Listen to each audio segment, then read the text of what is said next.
Hey everyone, welcome back to our channel. Today, I will guide you through the process of creating an account on Gencraft. So let's dive right into it.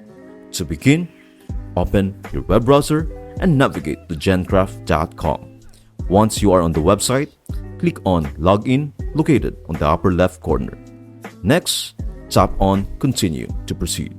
Now, you have two options to sign in.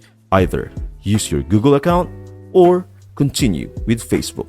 In this example, I will choose to sign in with Google for convenience, and I really use my Google account rather than my Facebook. After selecting your preferred sign-in method, congratulations, you now have an account on Gencraft. You can now explore and utilize the platform to generate AI and unlock its full potential.